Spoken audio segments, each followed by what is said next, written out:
Bienvenue à votre émission Cophos-Idées. Nous continuons nos études dans le livre du Lévitique. Et aujourd'hui, nous serons dans le 2e chapitre. Et nous parlerons de sollicitude. Un mot aujourd'hui qui a perdu son sens, mais nous allons chercher à définir ce mot et à voir est-ce qu'aujourd'hui, il a encore sa place avec Evie et Carole. Et Carole nous fera la prière. Inclinons la tête. Tendre Père Céleste, merci de nous permettre d'avoir cette discussion sur ce plateau en ce jour. Que tu puisses nous garder, nous bénir, nous fortifier, permettre que ces paroles que nous allons prononcer, Éternel, que ce débat que nous aurons soit de manière à te glorifier et que ton Esprit Saint puisse nous guider. Nous t'en prions, au nom de Jésus, pour la gloire de ton Saint-Nom. Amen. Amen. Alors, sollicitude. Moi, je cherche à savoir la signification. Est-ce que vous avez la signification de ce mot-là? Sollicitude. Alors la sollicitude, ça se rapproche un peu de l'empathie, ça se rapproche aussi de la compassion. C'est savoir manifester à celui qui est dans un problème son attention et aussi lui faire peut-être don de quelque chose ou du temps, d'une action, en fait, pouvoir faire comprendre à cette personne qu'on est présent et qu'on comprend, en tout cas qu'on comprend qu'elle souffre et qu'on veut être présent pour elle, quoi. C'est ce temps-là qu'on va lui accorder. Oui, c'est ça, en quelque part, c'est porter de l'intérêt à l'autre, porter de l'intérêt par rapport à ce qu'il endure. Et puis voilà. Mais j'irai un peu plus loin dans le mot. Et je vais ajouter quelque chose de très important. Si je vous dis prendre soin de l'autre. Oui, parce que faire preuve de sollicitude, c'est en fonction du besoin de l'autre qu'on va faire preuve de sollicitude ou pas. Donc forcément, en général, on emploie ce terme-là quand la personne est en difficulté, a un besoin particulier, et voilà, on fait preuve de sollicitude dans ces cas-là. Oui, et la sollicitude, c'est une action. C'est-à-dire, je ne peux pas rester là et dire que j'ai, entre guillemets, de la sollicitude. Oui, ça va au-delà du constat. Oui, bien, elle est bien, voilà. Ça va au-delà du constat. Ça va au-delà du constat, c'est-à-dire qu'il y a une action à accomplir. Et le prendre soin, c'est quelque chose de très... je sais pas, ça renvoie un peu à tout ce qui est maternel. C'est quand la maman prend soin de ses enfants. C'est aussi avec beaucoup de tendresse et d'amour qu'elle le fait. Et quand tu dis prendre soin de l'autre, ça me fait penser au fait que c'est pas seulement poser des actions, mais vraiment accompagner l'autre dans une démarche affectueuse et aussi en action, pas seulement dans les paroles ou de loin, mais cheminer avec cette personne jusqu'à ce qu'elle aille mieux, c'est vrai, parce par exemple. Aujourd'hui, au XXIe siècle, où la société va très vite, où chacun a son petit lot et essaie de préserver et garder tout ça, prendre soin des autres n'est pas vraiment d'actualité au XXIe siècle. Ici, le XXIe siècle, il faut d'abord penser à soi, il faut prenez soin de vous. Le XXIe siècle, c'est chacun prend soin de soi. Et Dieu pour l'accompagner. Et puis si vous avez un souci, il faut consulter le psychologue, etc. Parce qu'on n'a plus le temps de donner du temps.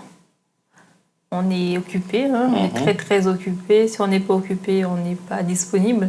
Parce qu'on doit se reposer et ça s'entend parce que ce siècle est très stressant entre le travail... les activités qu'on a, c'est compréhensible qu'on n'ait plus le temps, entre guillemets. Mais c'est vrai qu'aujourd'hui, prendre soin de l'autre, c'est plus rare, en tout cas, je trouve. C'est pas dans les mœurs, chacun va essayer de s'en sortir un peu par soi-même, avec l'aide de l'État ou des professionnels, mais pas forcément avec l'aide de la communauté ou les voisins ou les personnes qu'on connaît qui peut apporter une aide non négligeable quand même. Tout à fait. Et il faut savoir que dans le 2e chapitre du livre de Lévitique, c'est quelque chose que Dieu insiste énormément. Prendre soin des autres. Et un célèbre théologien, L.M. Ederson, dit, et je paraphrase ce qu'il dit, l'Holocauste dit que tout ce que nous sommes appartient au Seigneur, tandis que l'offrande de grains, elle dit que tout ce que nous avons lui appartient. Un peu paradoxal, hein? Je répète. L'Holocauste, c'est le sacrifice qui était fait, dit que tout ce que nous sommes appartient au Seigneur. Et dans le Lévitique, on parle aussi de l'offrande de grains, elle dit que tout ce que nous avons lui appartient. En gros, toi, parce que... Mais en fait, il nous a créés, il a créé la terre. Rien ne nous appartient. En fait, c'est comme si tu as créé, je sais pas, un vase. C'est ton vase. Et tout ce que le vase va produire, si par exemple tu commercialises le vase et que finalement il y a des choses qui en ressortent, tout ça, ça va t'appartenir parce que tu as breveté ton invention et que finalement c'est toute cette propriété-là, c'est à toi. Enfin, c'est lui qui a pris la matière première, enfin, c'est lui qui a fait tout de A à Z. Aujourd'hui, quand les gens ils créent des choses, c'est eux qui vont toucher l'argent, c'est eux qui sont millionnaires, c'est eux qui sont riches, c'est pas quelqu'un d'autre. Hein.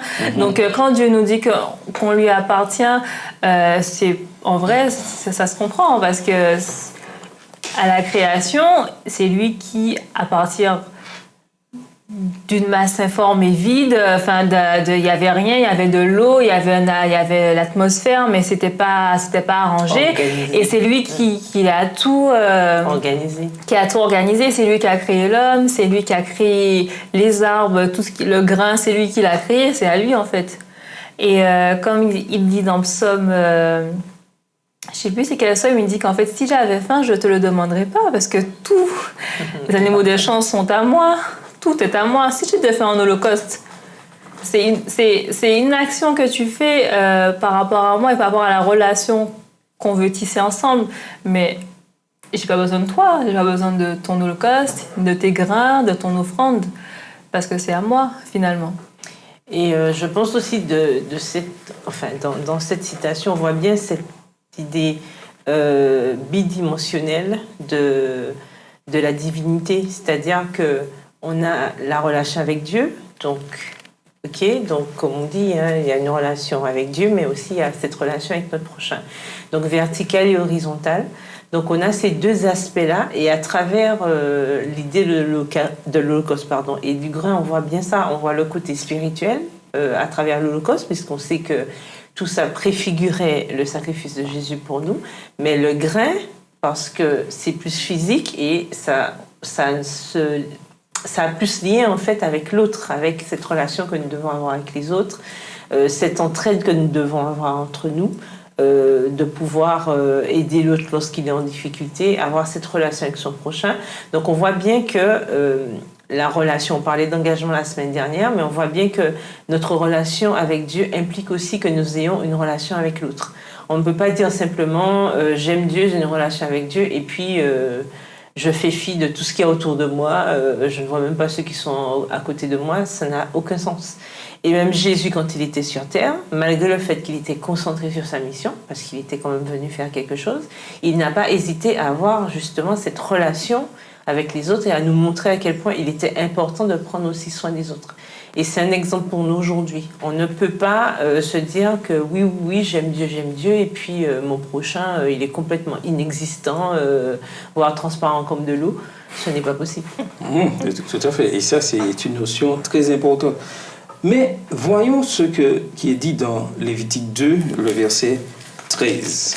Lévitique 2, verset 13. Il dit quelque chose et nous allons en discuter pour nous aujourd'hui, au XXIe siècle, sur cette signification. Alors, il est dit, tu mettras du sel sur toutes tes offrandes. Tu ne laisseras point ton offrande manquer de sel. Signe de l'alliance de ton Dieu, sur toutes tes offrandes, tu mettras du sel. Et dans ce verset, il est répété au moins 3 fois ce petit mot sel. Et lorsqu'on compare les Écritures, on voit dans Matthieu 5, verset 13, qu'est-ce que Jésus dit ? Jésus dit que son peuple est le sel de la terre. De la terre. Et Paul ajoute dans Colossiens 4, verset 6, que votre parole soit toujours accompagnée de grâce, assaisonnée de sel, pour que vous sachiez comment vous devez répondre à chacun. Alors, n'oublions pas que nous sommes là pour avancer, comparer ce que le livre Lévitique nous dit pour nous aujourd'hui au XXIe siècle. Lorsqu'on va dans ce verset 13, le mot sel est répété au moins 3 fois. Dans le Nouveau Testament, nous voyons ce que Jésus dit et ce que Paul dit aussi. Est-ce que c'est un élément indispensable de notre fonctionnement aujourd'hui, le sel? Spirituellement et physiquement. Physiquement, oui. Le sel, ça sert à quoi? C'est le moindre des choses. C'est pas un bon sel? Ça dépend des gens, mais moi... Non. Le sel est connu pour donner la saveur. C'est un élément très important. Même les gens qui ont dit de manger sans sel trouvent le repas très fat. Oui, on trouve le sel a son importance. Bon, faut pas oublier qu'il y a déjà du sodium déjà naturellement dans certains éléments, dans les aliments. Mais c'est vrai que le sel ajoute ce goût particulier, ce goût plaisant. En fait, ça donne du goût. Le sel, ça servait de conservation. Enfin, on utilisait le sel pour pouvoir conserver la nourriture, aussi donner du goût à la nourriture. D'accord? Et c'est pour ça, c'est en cela que le sel a toute son importance, puisque le sel apporte quelque chose de supplémentaire. Ça donne en fait, ça donne une saveur particulière à la nourriture. Et donc c'est pour ça que le sel c'est important. Donc quand on nous dit d'avoir du sel, c'est aussi montrer, à mon sens, montrer cette différence en quelque part. Quand il nous conseille, Paul, de mettre du sel dans ce qu'on dit, ça veut dire aussi de faire attention à la manière dont nous disons les choses. Parce que quand il y a trop de sel, c'est pas bon non plus. Tout excès nuit. Un repas trop salé, c'est pas intéressant. Non, c'est pas intéressant. Et donc, en quelque part, il faut savoir bien doser. Donc, il faut montrer cette différence. D'accord, il faut montrer cette différence, mais il faut faire comme le sel, c'est-à-dire que quand on met le sel, on ne voit pas le sel, mais on sait qu'il y a du sel. D'accord? Donc, nous aussi, dans notre relation, c'est vrai, on doit avoir une relation avec notre prochain, mais on doit quand même marquer notre différence, c'est-à-dire qu'on doit sentir que nous sommes là. D'accord? Et je pense qu'en cela, dans nos relations, je pense que ça, c'est important. On doit sentir qu'il y a quelque chose de différent, en fait. Parce que quand il n'y a pas de sel, on rappelle, c'est fade. Mmh. Donc, si tout le monde ressemble à tout le monde, ben, ça ne va pas donner envie de... En fait. Donc, encore, il est important de marquer notre différence. Oui. Très important. Quand on va nous lire ce qui est écrit dans 1 Jean 4, verset 19. Et je pose la question. En tant qu'adventiste du 7e jour, Église adventiste du 7e jour, qu'est-ce que l'Église donne-t-elle aujourd'hui? Donc 1 Jean 4, verset 19. Alors 1 Jean 4, le verset 19 nous dit « Pour nous, nous l'aimons parce qu'il nous a aimés le premier. » Alors, en tant qu'Église adventiste du 7e jour, en tant qu'adventiste du 7e jour, qu'est-ce que je donne? Qu'est-ce que je dois donner? En plus ou comme tout le monde?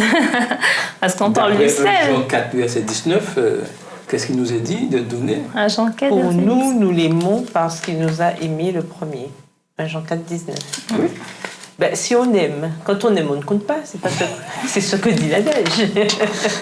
Quand on aime, on ne compte pas. Je vais vous lire un passage qui se trouve du questionnaire à la page 34. Questionnaire du trimestre, nous avons la page 34, et que je trouve vraiment très important. Alors, il nous a dit à la page 34, alors que les adventistes du monde entier embrassent le mandat évangélique, ils doivent se considérer comme des canaux de la sollicitude de Dieu pour les autres. En tant que sel, ils doivent se répandre dans le monde entier, détourner les gens du péché et les aider à découvrir la joie qu'on éprouve quand on marche avec Jésus. Prendre soin des autres avec une merveilleuse forme de louange. Alors, qu'en pensez-vous? Est-ce que nous sommes dans l'objectif ou loin de l'objectif? en tant qu'individu déjà.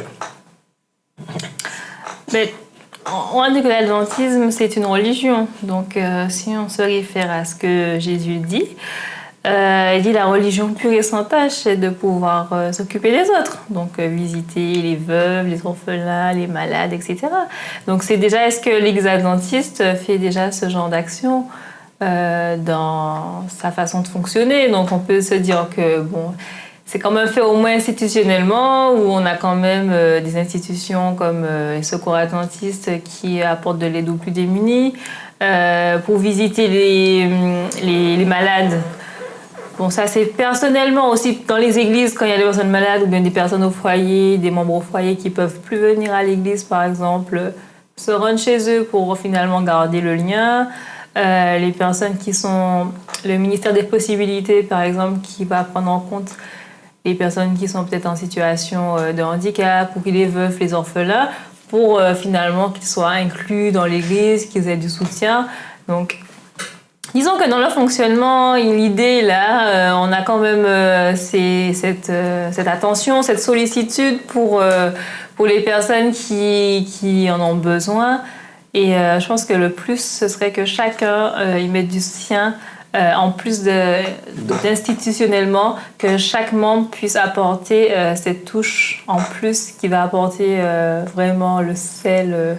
Donc, si je te comprends bien, au niveau du système de l'Église adventiste, sur le papier, on peut dire que tout est bien respecté, tout est là. Pas seulement sur le papier. Oui, non, mais ça existe. C'est-à-dire que oui, ça existe. C'est collé sur le papier dans les institutions pratiques. Oui. Mais pour que ce que soit sur le papier soit, disons, visible ou actif, il faut un élément important.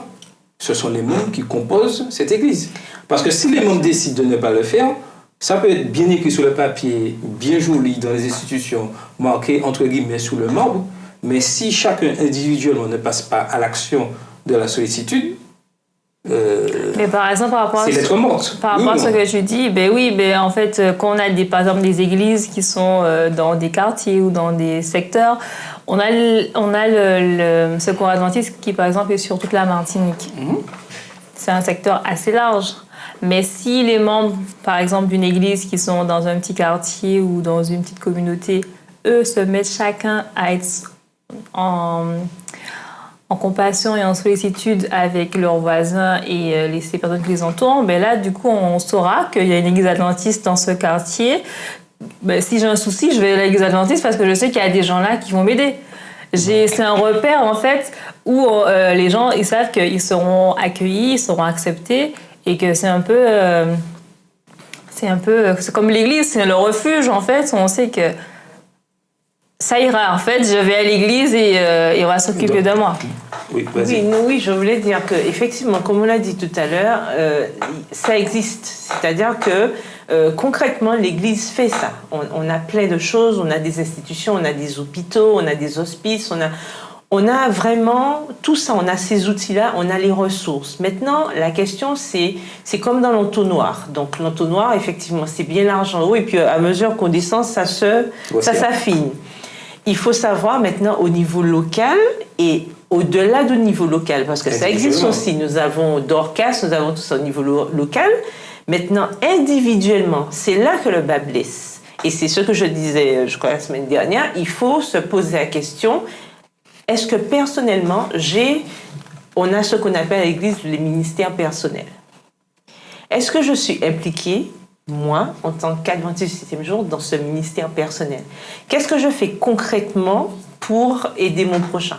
Que ce soit études bibliques ou aide, je vais visiter les orphelins, je vais en prison, Qu'est-ce que je fais concrètement à mon niveau pour pouvoir participer à cela? Parce que il ne faut pas s'attendre non plus et dire l'Église à chaque fois. Encore une fois, l'Église, c'est moi. L'Église, c'est chacun de nous. C'est nous qui formons l'Église. D'accord? L'Église, ce n'est pas le bâtiment. Donc, si chacun, encore une fois, implication totale des membres, ça c'est une politique qui est développée depuis on met l'accent dessus depuis quelques années. Moi, en tant qu'individu, qu'est-ce que je fais au niveau de l'Église. Est-ce que je suis simplement spectateur, spectatrice, d'accord? Je viens à l'Église tous les samedis, d'accord? Je fais ma petite leçon de l'école du sabbat et ça s'arrête là. Faut pas trop me demander, je rends la dîme, je rends les offrandes, tranquille le chat. Non, mais attends. Non, est-ce que au niveau, alors concrètement, est-ce que je fais des choses? Est-ce qu'il m'arrive d'aider? Est-ce qu'il m'arrive de rendre service? Enfin, est-ce qu'il m'arrive de faire des choses concrètement qui vont au-delà, d'accord, de simplement participer, mais de manière extérieure à tout ça? Ce sont des questions à se poser. Je pense que ce sont des réponses personnelles, en fait. Je suis d'accord avec toi, mais je rebondis. Tu as parlé de dîme et offrande. Et dans la sollicitude, c'est très important aussi le système de la dîme et offrande. Et je pose une question.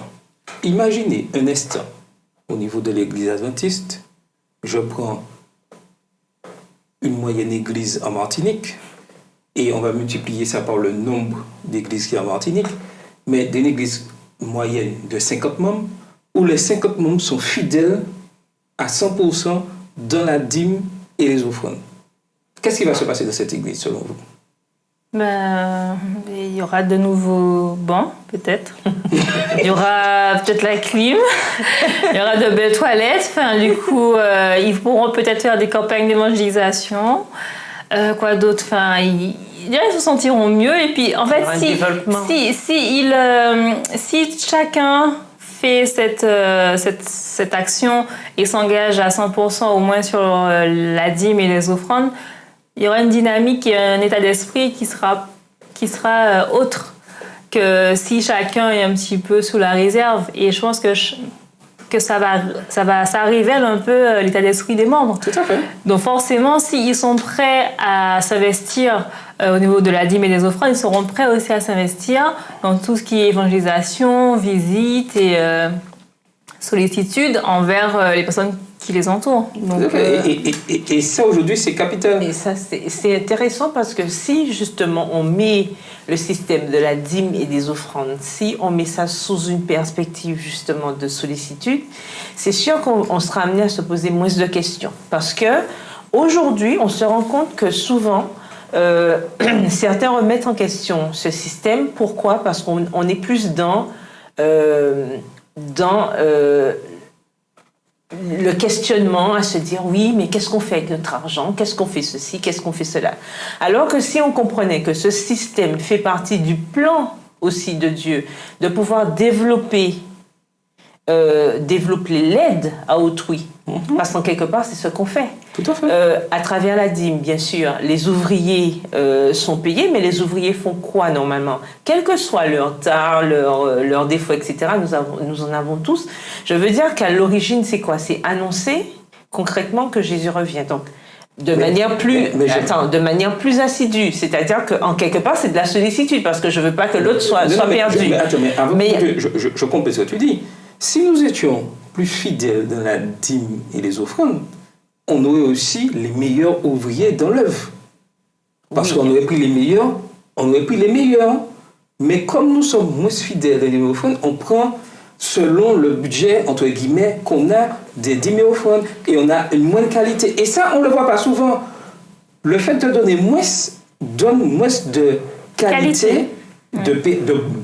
On a moins de l'est de quantité aussi. Embaucher, parce que si on en embauche plus, on aura vraiment les meilleurs. Ceux qui sont moins bons n'y vont pas, puisqu'il y a une perfection, il y a une qualité qui est là. Mais du fait qu'on réduit la dîme et les offrandes, il faut savoir automatiquement que la quantité sera moindre, et qui dit quantité moindre dit qualité moindre.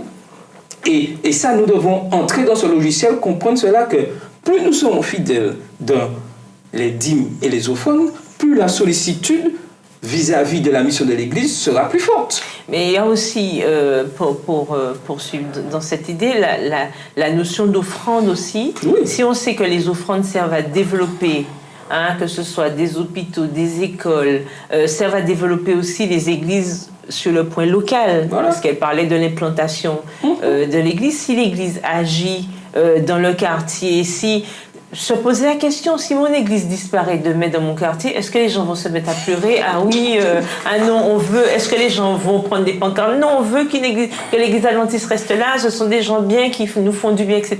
Est-ce que les gens vont se poser cette question-là? Ça devrait nous interpeller, en fait. Et donc, si aussi nous sommes fidèles dans cette dîme et ces offrandes, si nous comprenons que ça sert à ça, en fait, de pouvoir montrer aux autres l'amour de Dieu envers eux, notre amour envers eux aussi, parce qu'il n'y a pas que Dieu, puisque nous sommes censés être des ambassadeurs. Donc si nous voyons ça si nous le voyons sous cette perspective, c'est sûr que nous serons amenés à avoir une autre attitude par rapport au système de la dîme et des offrandes, et on aura moins de problèmes pour que les gens aussi s'intègrent dans ce système-là, puisqu'on a trop l'impression que c'est juste une histoire de rémunération.